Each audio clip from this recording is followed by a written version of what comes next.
Okay. So we're here at the Dhamek Stupa.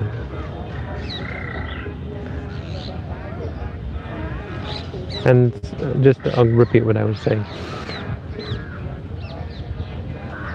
The Dhammacakkappavatana Sutta, when the Buddha arrived at Isipatana and met the 5 monks, the 5 ascetics, they were skeptical. They said, here comes Gautama, that guy who gave up the holy life, and look at him, he's fat and he got his color back. And they said they weren't going to pay respect to him, but in the end they couldn't help themselves, but they were still rude until the Buddha asked them, look, have I ever spoken this way before? Have I ever claimed omniscience and perfect enlightenment before? They said, no hetang bante, something like that, which is, then they use the word bante. No, indeed, Venerable Sir. And then he said, now listen, I have something to tell you. And I think the legend goes, so that was the thing where they met him there and he brought them here to teach them, something like that. And then he taught the Dhammacakkappavatana Sutta. It's called the Dhammacakkappavatana Sutta. What that means, Pavatana means the turning. Chakka is a wheel and Dhamma is the Dhamma. So the Dhamma wheel, the turning of the Dhamma wheel is what it's called. So it was given that name afterwards, of course. It doesn't relate to the actual teaching in the sutta. It relates to the significance of it. That this was the moment where a teaching was actually given that caused someone to become a sotapanna. For the first time to realize, to have a real release where they became free from suffering.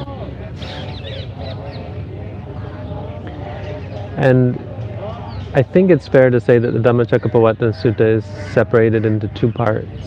And I think it's easy to see that because of who his audience was. And you could also generalize to say it was the accepted wisdom on the spiritual life, the way that was. So it may not have been just for the monks, the 5 monks, but it does seem that the actual turning of the Dhamma was in the second part of the sutta. Because the Buddha begins by talking about the middle way, and this has come to gain a lot of significance in Buddhism. We talk about the Buddha teaching the middle way, but honestly you don't see the Buddha stressing the middle way that often. So it does appear to be something directed particularly at this specific wrong view, that because they knew that engaging in sensuality was wrong, then obviously the complete opposite of seeking out pain is got to be right. I mean, not actually that obviously, but understandably why you would think that, especially if you're ignorant and unenlightened, which is really a part of the problem. It's quite simplistic to think, oh, okay, well, if indulgence is bad, then the opposite should be the way to go. You see that even in the world. I think you could point to a lot of the not religious but secular devoting oneself to work, devoting oneself to some even secular ambition as a means of directing one's energies. And you end up getting very stressed, but you have a sense that it's right? Business people often do. They are successful. And I think you could argue that to some extent, there's a lot of other reasons why that's wrong, but to some extent that's self-torture, where you say, I know being lazy and indulgent and all these people who just live for sensuality, I know they've got it wrong, but I've got it right, because look what I'm doing. You make up all these stories that you tell yourself about why what you're doing is somehow better. So the religious form of that was the actual explicit torture that you'll see if you ever watch the movie The Little Buddha. Some of you I know have, where they actually show some of that. But it's in the scriptures. This is in the ancient texts where they talk about lying on bed of nails. That was a common thing. Standing on one leg, not eating, And the Buddha tried all of these things, and that's what he was doing for 6 years. And what eventually he came to was that he couldn't go any further without killing himself. He pushed it to the extent where he said, if I were to continue, not even push harder I don't think, but just if I don't stop what I'm doing, I will die. I will die. And that in and of itself isn't the nail in the final last nail in the coffin, but what really drove it home was, I will die, and to this point I have gained 0 wisdom. I have gone not one step closer to understanding reality, or how he would have put it, to finding the deathless, to getting beyond old age, sickness, and death. That's the real point. And it's something that I think if you put some thought into it, you can see how a lot of religious practice is like that, even Buddhist practice. So we're often hard in our tradition on people who practice a lot of samatha. And I think to some extent it's a fair criticism of some people who practice even samatha meditation for a long time, and it's quite comfortable and pleasant. But don't ever go further than that. And no wisdom comes from it. If you go even further, of course, and more glaring, is in other religions that value faith or value ritual. And this was certainly the case in the time of the Buddha. A lot of people valued their rituals, but didn't gain anything from it. Right? This whole idea of purification that we would have seen in Varanasi, purification by bathing in the river Ganga, or bathing, they go all the way up to the source of the Ganga river, and that would lead to purification. I mean, does it purify, does it not purify, is such a meaningless question, because the result, the reality, is that you're no less angry, no less greedy, no less deluded than before you bathed in the river Ganga. It was something I said to this woman who was asking about Christianity. I said, there's a story in the Jataka where Saka, who is basically the Buddhist equivalent of some sort of god, came down and said, wow, you're really, it was this dark-skinned, the Bodhisattva it's called the Kanha Jataka, the black Jataka, so he's a black-skinned man. And Saka really gets a feeling that this guy is really practicing quite powerfully. So he comes down and he's going to try to shake him a little bit, and he says, oh, here's this black man, and this is black, and I don't like black, and something like that, and basically insulting him that he's black. And his reply is something to the effect of, black is indeed black, because of course black and white have this symbolism, and in fact nobody has black skin, it's just, it looks darker, so you call it black. But he says black is not, of course, in skin, black is in deeds. And based on the wisdom, Saka's like, oh, okay, that's, you've kind of passed the test. And he says, I really appreciate you, and I want to give you a boon, a wish. What would you wish? And he says, his wish, he says, I wish that no one should be harmed by me. I wish that I should have no hatred for any being. And it's quite beautiful if you read the verses. But the point that relates to what I'm talking about is that the thrust of many of these religions is completely meaningless and useless. You can't get out of them what's really important. You can ask God for anything, but the question is, can God give you this? Can God make you so you have no anger?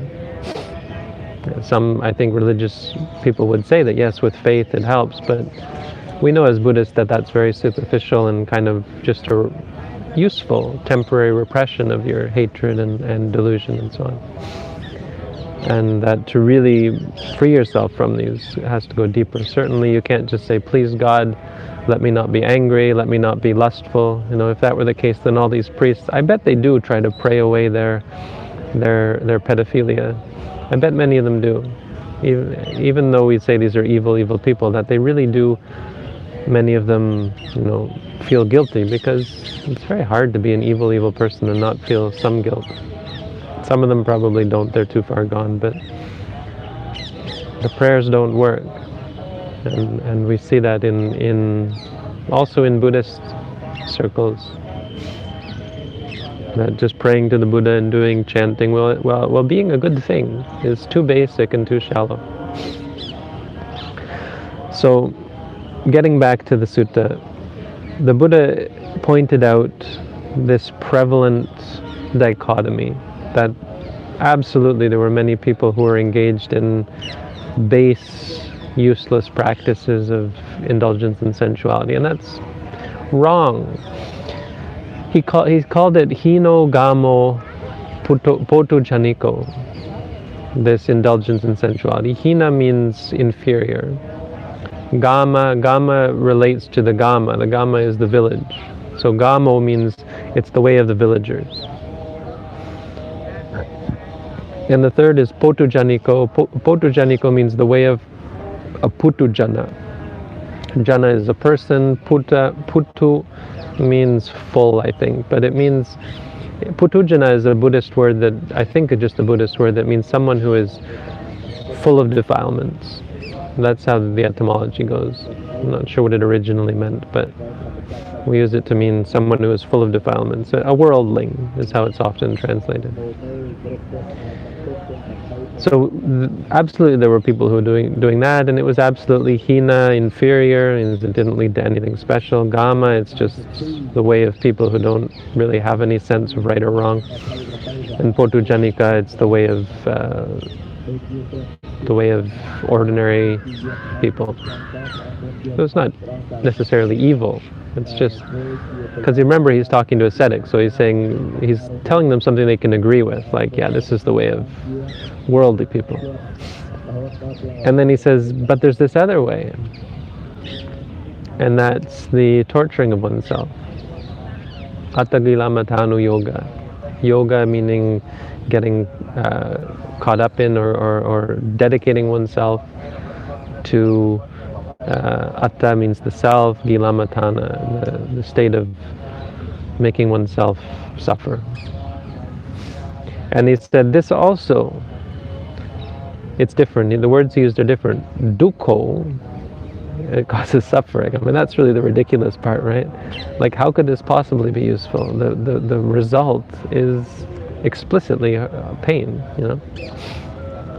Dukkho anarya, it's not the way of the Arya. And this would have been a word they'd be familiar with, this idea of an Arya, someone who is noble. Anatta sanghito, useless. Atta means use or meaning or purpose, benefit. Sanghita means just connected with. Anatta sanghita means not connected with any benefit. And he said these two extremes, someone who has gone forth, pabajitena na sevitaba, should not engage in at all. Dveme bhikkhave anta pabajitena na sevitaba. And one other point that's made explicit here, not sevitaba, they should not be engaged in or partaken of, is that sometimes people say, well, moderation, right? You hear the middle way being moderation. In this sense, and really in most senses where the Buddha talked about something called the Majjhima Pratipada, the middle way, it didn't mean anything like moderation. It was absolutely not engaging in either. And so the middle way is like a razor's edge to some extent. And it's not exactly, because it's more like the default, in a sense. The problem isn't what we aren't capable of, the problem is what we are capable of, what we are inclined towards. We're inclined in both those directions. And once you give up those inclinations, what you have is something very pure and very simple, very peaceful. So that's the first part of the sutta. He says, having given up these two, the Buddha has found the middle way.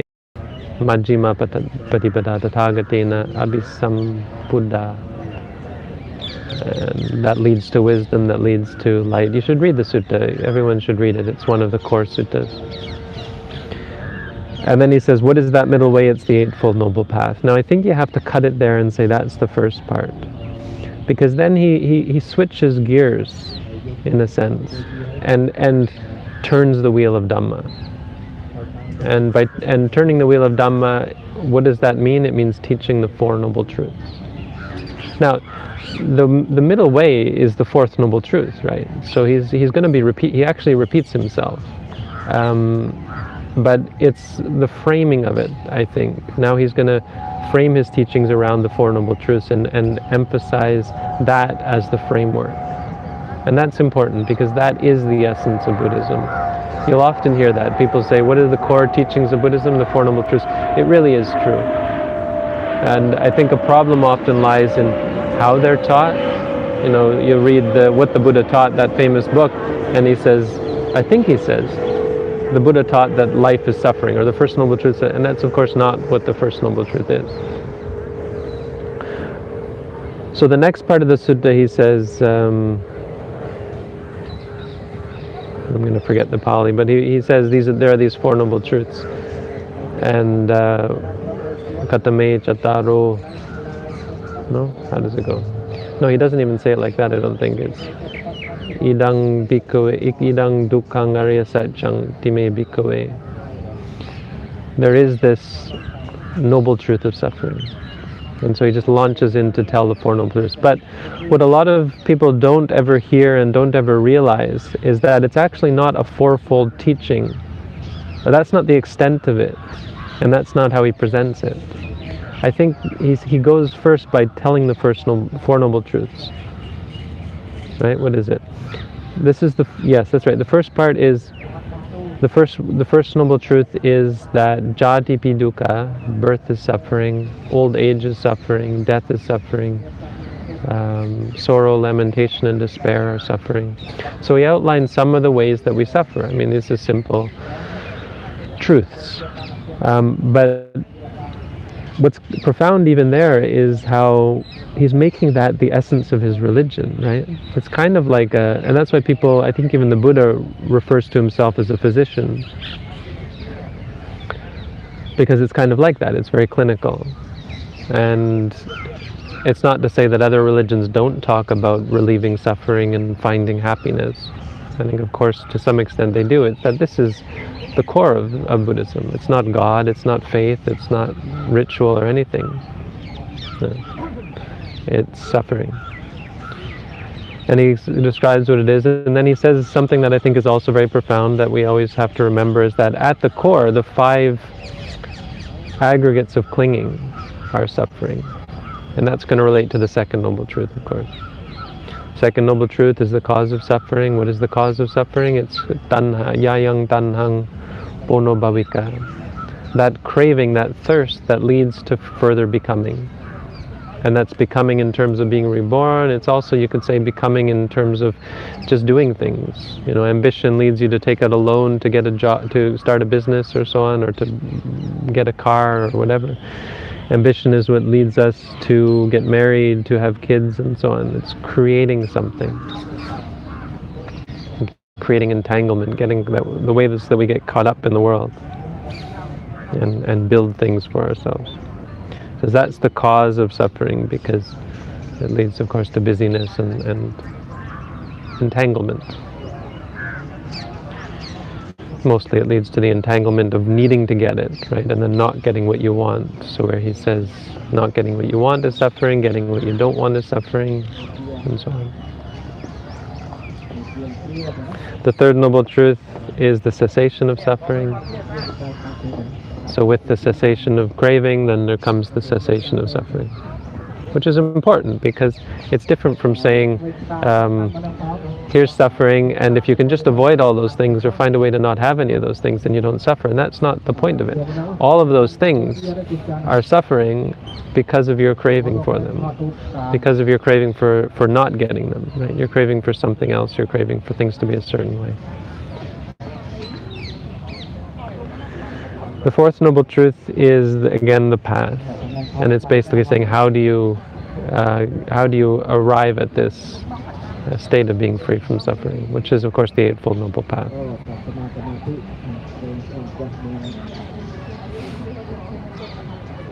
But then he goes into what I was getting at, this idea that it's more than just a fourfold teaching. He says, the first thing that was important about the Dhamma that the Buddha realized is that there is suffering, or just this understanding of suffering. But then he says two more things about it, and so actually it's a 12-fold teaching. First, he says realization of this truth is an essential part of the path. The second part is what we call the kicca. Kicca just means something you have to do. It comes from the root kar, which relates to karma, which means an action, right? So kicca is some action that should be done. So kicca, what should you do in regards to it? And this is something that many of you have probably heard me talk about, and something that has to be stressed, that it's not about running away from suffering or escaping suffering. What are you supposed to do in regards to suffering? You're supposed to see, understand completely. Parinyeya. Pari is, parinibbana. Pari means it actually means like a circle. It's like a round, like fully, from all angles kind of thing. Nyaya just means should be known. So dukkha, suffering, should be known from all angles, or known completely, just understood thoroughly and fully understood. And the third part is, just a transformation of that into having done. So it's the katta. Katta is once you have done the kicca. Katta means an action that has been performed, so done. And that's once it is done, parinyata. Once he had realized that he had understood completely suffering, then he had done what needs to be done in regards to that. And each of the Four Noble Truths is set out in this way. So there's the truth itself, the kicca, and the katta. If you want to say it, there's just two things. There's the truth and what you have to do about it. But knowing those two things, of course, is not enough. The third one, you have to actually have done it, right? Which is important. If we have to criticize, of course, the propensity to be content with knowing, with studying. I know the Four Noble Truths, and it's remarkable how often we gloss over the teachings. Want to hear about the Four Noble Truths? Oh, I know the Four Noble Truths. Unless you're an arahant, you don't really know the Four Noble Truths, and that's an important point to make. So katta, you have to actually have done the work. And in regards to suffering, you can't stress enough how important it is to align yourself with the fact that the kicca is to know it completely. That's what we do with suffering. And that's why mindfulness is so essential. What is the function of mindfulness? To confront. Not run away, not try and fix, not get caught up in, to confront. It's called abhimukha, visaya abhimukha bhava. The manifestation of mindfulness is to confront our experiences. The second noble truth, the kicca, what has to be done is it has to be abandoned. And that relates back to the first noble truth. The point being, once you confront experiences without reacting to them, the craving has no hold. Right? It can't take root, because you have a pure state of consciousness. That's why our focus is on purity. It's on a pure state of mind, which is momentary. Like right now, having a pure awareness of the feeling of the air around you and the hard ground, the sounds, the sights, the smells. In those moments there is a purity, and we try and build that cultivate that as our state of mind. That becomes strong. There is an inclination, like we were leaning in this direction, suddenly we're leaning in this direction, and we're able to eventually fall. And in the right direction, which is away from suffering. The third noble truth, the kicca, is the third noble truth being the cessation of suffering. The kicca, what we have to do is we have to see it for ourselves. Satchikattava. Satchikattava is an interesting word.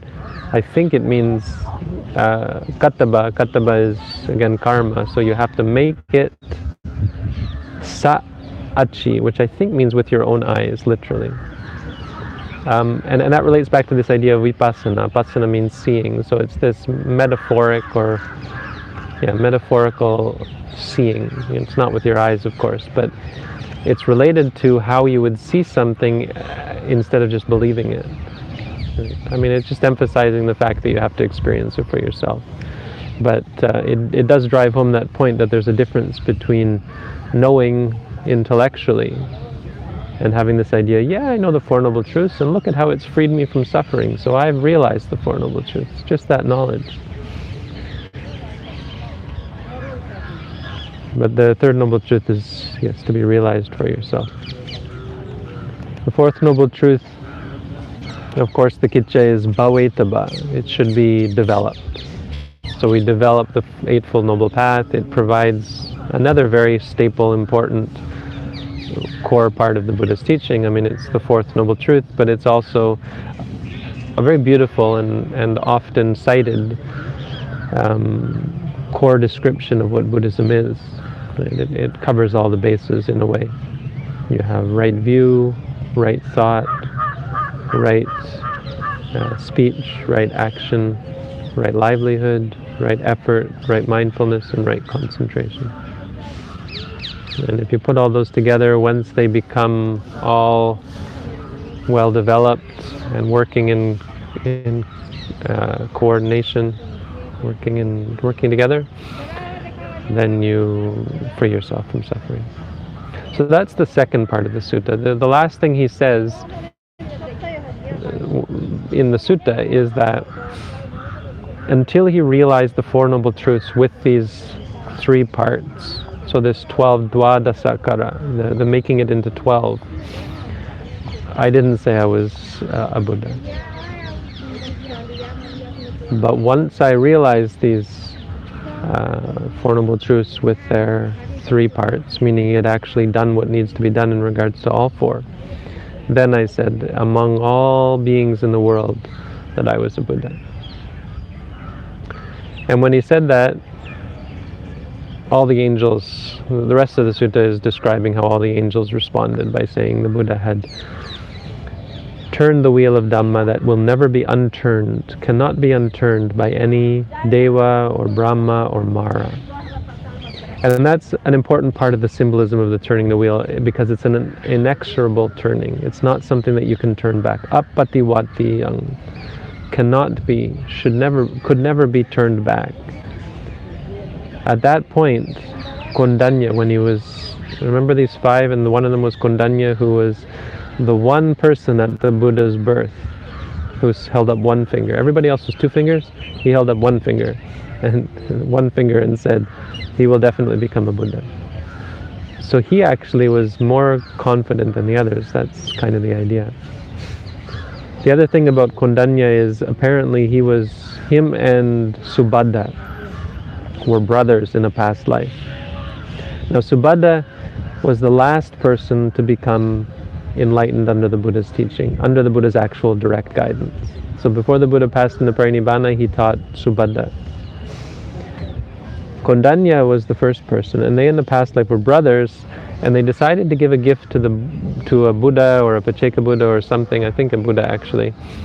And Kondanya said, let's give the first rice that we harvest, young rice. And his other brother said, what are you, crazy? Nobody gives that. You have to wait until the rice is fully developed, and then you give that as a gift. But he wanted to give right away, and he said, well, then we'll cut the field in half and you give whatever you want from yours.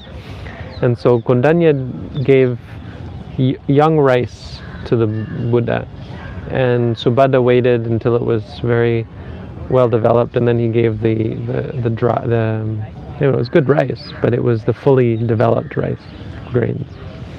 Cooked them up, I guess, and gave them to the Buddha. As a result of those two karmas, one of them was the first person to understand the Buddha's teaching, and one of them was the last. That's the story. But Kondanya, it says in the sutta that at that moment when the Buddha was teaching, there arose in Kondanya the Dhammacakku, sorry. Chakku is not chakka. Chakka means wheel. Chakku means eye. The eye of Dhamma. Yang kinchi samudaya dhammang sabantang nirodha dhammang.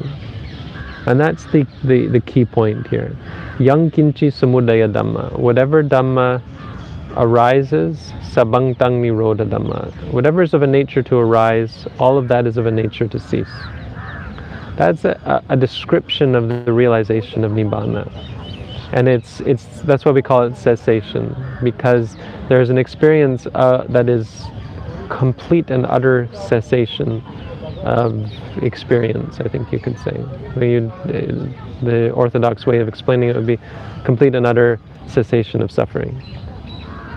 And he had that experience, and because it's so profound, it's considered to be the breach, or the switch between Putujana and an Arya Pugala. So at that point he was a Sotapanna. And the Buddha looked at him and said, Anyasi watabo kondanya. Anyasi watabo kondanya. Oh, kondanya, you see. Anyasi. Anyasi means... Anyasi? Anyasi, you know. Not see. You know now. You now know. Or you have come to know. Ah, kondanya, you have come to know. And so he was, from that point on, known as Anyasi Kondanya. No, what was he called? Anya Kondanya. Kondanya who knows. He was given a second name, Kondanya who knows. I don't know how much time we have. How are we doing on battery? Does that thing have a battery? Careful. 66%. Okay, we got lots of it. Well, how's it? What time is it? 10 o'clock. Okay, we're going to be eating at 11. So there's much more to teach. And I think it all should come now. No, let me see. Right. One more thing that should be taught.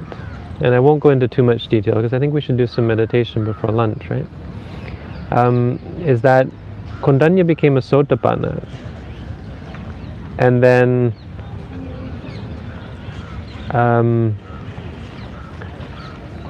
he and the Buddha went out for alms, and they left the other 4 monks at the monastery to do to practice. And they came back and brought food for the rest of them.